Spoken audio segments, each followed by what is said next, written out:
What happens when country music's biggest superstar refuses to back down from a heated confrontation with one of television's most beloved talk show hosts? The answer will shock you. Make sure to subscribe and drop a comment below because this story gets absolutely wild. Kelly Clarkson sat across from Garth Brooks in her signature red chair. The studio lights casting a warm glow over what should have been a routine promotional interview. The country legend was there to discuss his latest tour announcement. But something felt off from the very beginning. Kelly's usual easy smile looked tight, almost rehearsed. And G's relaxed charm carried a sharp edge the crew hadn't anticipated. "So, G, your tour announcement has been making headlines." Kelly began, her tone calm but precise. "But there's been some controversy around your ticket pricing strategy. Fans say they feel betrayed by the dynamic pricing model you've adopted." G shifted in his seat, jaw tightening. "Kelly, that's a pretty loaded way to frame it. We're talking about giving fans the best possible experience. Sometimes that means adjusting to market demand." "Market demand," Kelly shot back, eyes locked on his, "or corporate greed. Because when ticket prices jump from $200 to $800 in real time, that doesn't sound like serving fans. That sounds like exploiting them." The studio audience went silent. G's publicist leaned forward off camera. This was no longer a friendly chat. "Now hold on," G said, his Oklahoma accent thickening as his voice rose. "I've been doing this for over 30 years. I've always put my fans first. Always.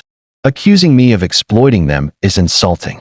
"Then explain," Kelly said without flinching, "how a single mother working 2 jobs is supposed to take her kids to see their hero when tickets cost more than her monthly rent. I get letters every day, G. Real people. Real stories." G's voice climbed. "I didn't create scalpers. We're using technology so artists and venues benefit instead of guys selling tickets out of trunks. But you are creating a system where only wealthy fans get in," Kelly replied. "You're pricing out the people who believed in you from the start." G stood up abruptly, mic pack tugging at his belt. "Don't you dare lecture me about my fans or my values." Kelly rose too, matching his energy. "Then don't act like success excuses you from accountability." The tension was no longer simmering. It was boiling. G stared at Kelly, disbelief flashing across his face before hardening into anger. "This is ridiculous," he muttered, reaching toward his microphone pack. "I don't have to sit here and be attacked by someone who doesn't understand touring economics." "Sit down, G," Kelly said sharply. "You came on my show to promote your tour, so let's talk about it honestly. Your fans deserve the truth." "The truth?" G spun back toward her. "The truth is touring costs have exploded. Venues take bigger cuts than ever. Insurance, crews, transportation, it all adds up. If I charged what I did 20 years ago, I'd lose money on every show." "And yet," Kelly replied, folding her arms, "you don't want to hear how those costs land on your fans. You just don't like being painted as the villain." "Painted?" G laughed bitterly. "You ambushed me. This was supposed to be about dates and venues. Instead, you turned it into a gotcha interview." "I turned it into a real conversation," Kelly shot back. "One that actually matters." The audience remained frozen, unsure whether to breathe. Cameras kept rolling as G stepped closer to her chair. "Ivory Tower," he snapped. "I grew up in a house smaller than your dressing room. Don't talk to me about regular people." "Then act like you remember that," Kelly replied instantly. "Because right now, you sound like every corporate executive defending price gouging with fancy words." "Price gouging." G's face flushed. "Look at what scalpers charge. We're trying to stop parasites from profiting off our work by charging prices that force fans to choose between seeing you and paying their electric bill." Kelly countered. "That's your definition of fair market value?" G pointed at her. "They have choices. Cheaper seats. Live streams. Nobody's forcing them to buy premium tickets. So it's their fault," Kelly said coolly, "for wanting to see their hero live." The private jet comment followed, and it hit like a punch. G stepped closer, anger flashing.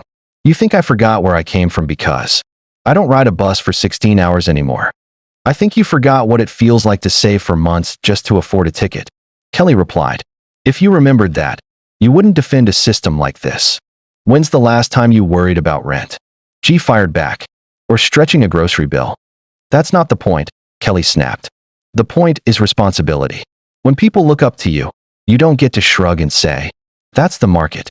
G shook his head in disgust. "I've created jobs, donated millions, built something real, and now I'm the bad guy." "Because this isn't just business," Kelly said quietly. "It's ethics." The words seemed to linger in the air, changing everything between them. G's expression shifted from anger to something darker, more personal. "Disappointed in me?" he said slowly. "I've earned everything I have. I've played more shows, sold more records, touched more lives than you ever will. I don't need career advice from someone who's been coasting on one hit song for 20 years. A collective gasp rippled through the audience. Kelly's face drained of color, then flushed red. "One hit song," she said, her voice shaking with controlled fury. "I've won Grammys, sold millions of albums, and built a television career that doesn't rely on nostalgia tours and overpriced tickets." "Television career?" G scoffed. "This little daytime show where you sing covers and chat with celebrities? That's your big achievement." Kelly's voice dropped, dangerous and steady. "At least I don't pretend artistic purity when I didn't write most of my biggest hits. I lived every word I sang." G snapped back.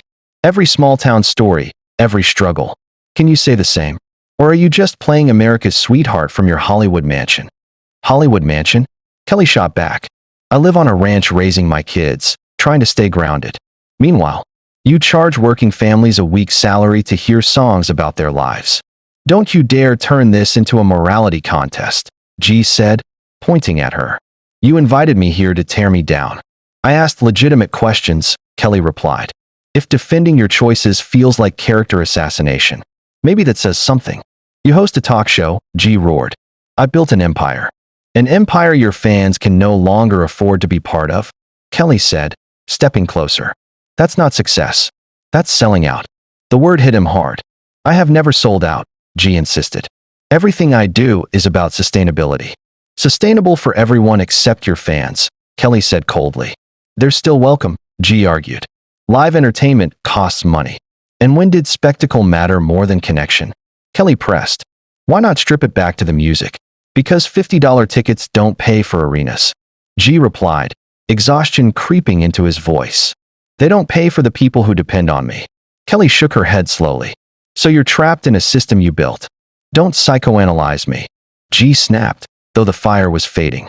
"I know what it's like to disappoint people who believed in you," Kelly said softly. G swallowed hard. "You think I don't question myself? Then do something about it," Kelly said. "You have the power to change this." "Change it how?" G demanded. "By destroying everything I built." "I want you to acknowledge the system is broken," Kelly said simply. Silence fell again, heavier than before. "Broken?" G repeated, his voice rising again. "You want me to commit financial suicide to prove a point? I've got hundreds of people depending on me.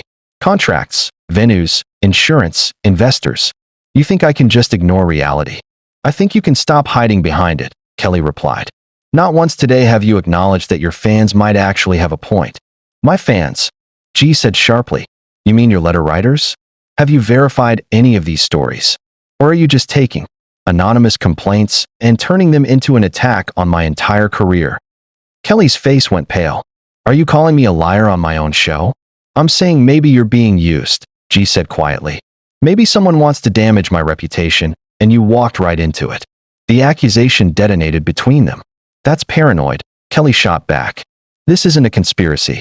It's accountability." "Accountability?" G's voice thundered.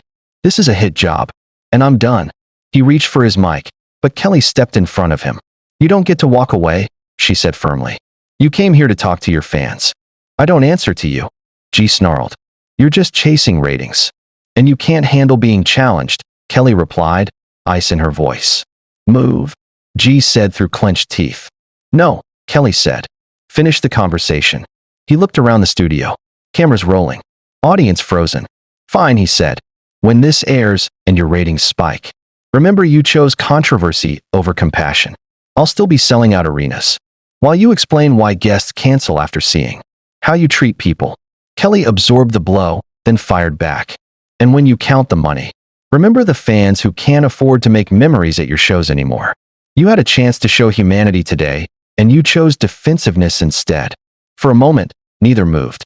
Then G ripped off his microphone, threw it to the floor, and walked out. Kelly turned back to the cameras, breathing hard, the studio still silent. That was the day G. Brooks walked off the Kelly Clarkson Show after one of the most explosive confrontations in daytime television history.